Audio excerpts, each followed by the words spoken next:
United States entered the war and started their expansion of their army, that vast undertaking.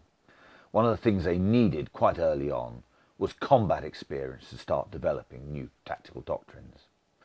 The then Brigadier General Lucien Truscott suggested to the US Army Chief of Staff, General Marshall, that the best way to do this was alongside the British commandos, in their own unit, of course. Marshall agreed and authorised such a unit to be formed. But the name commando was distinctly British, and they wanted something more American. And looking back into their own military history, they came up with the name Rangers, and the Rangers were born again.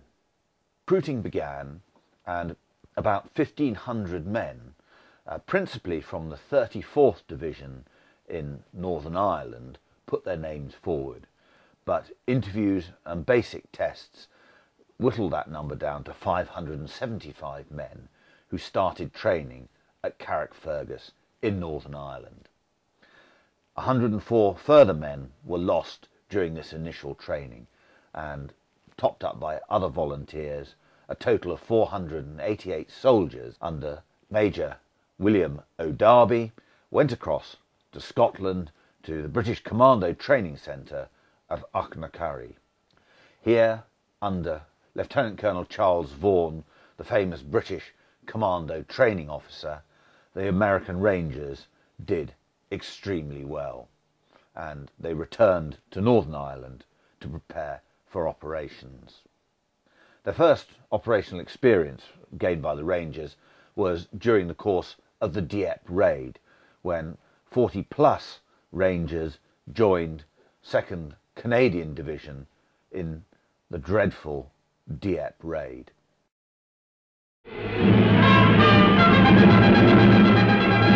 From Voronezh, Stalingrad and the Caucasus, from the gates of Leningrad and Moscow, the Russians had burst forth to regain 1 million square miles of occupied territory.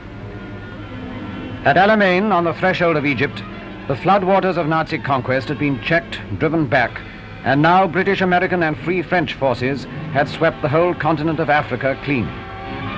With the surrender of Mussolini's 3 island strongholds, Pantelleria, Lampedusa and Linosa, the Royal Navy once more held undisputed sway throughout the Mediterranean.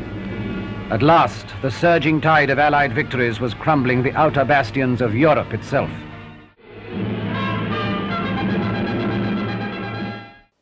In July 1943, after a 38-day campaign where the Allies cleared the Axis from the island of Sicily, those selfsame Allies were forced to consider what to do next. It was, of course, totally inconceivable that they could do nothing for 9 months. Stalin and the Russians would not have tolerated that, and they needed pressure taking off them.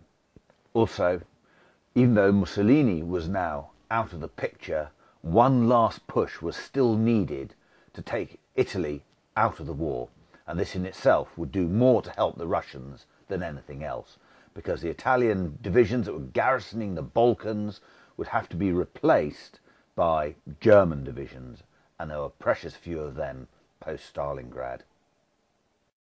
Finally, after a pause of well over a month, the Allies were ready to act. Montgomery's 8th Army was to cross the Straits of Messina, just 3 miles wide, and invade the toe of Italy.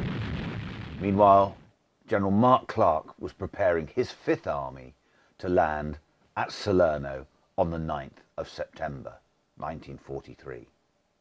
He was to land with 2 corps, the American 6th Corps and the British 10th Corps, and they had sufficient landing craft to put 3 forces down on the main beaches of the wide Salerno Bay.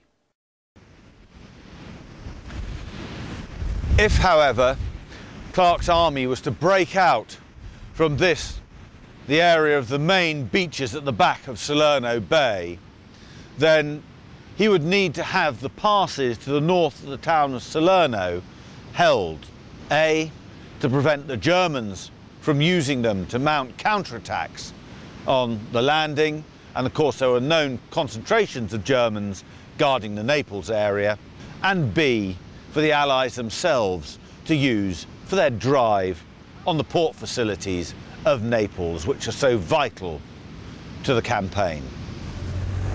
To block these passes, General Clark ordered that Bob Laycock's brigade of British commandos, consisting of No. 2 Army Commando and 41 Royal Marine Commandos, should land just below me at Vitry, and from here they would move directly into one of the two passes.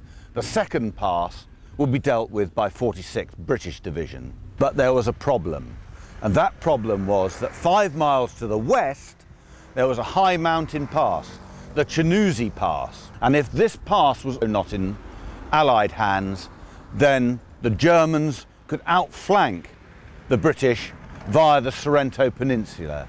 Therefore, Colonel Darby's US Rangers were tasked to take and hold this pass.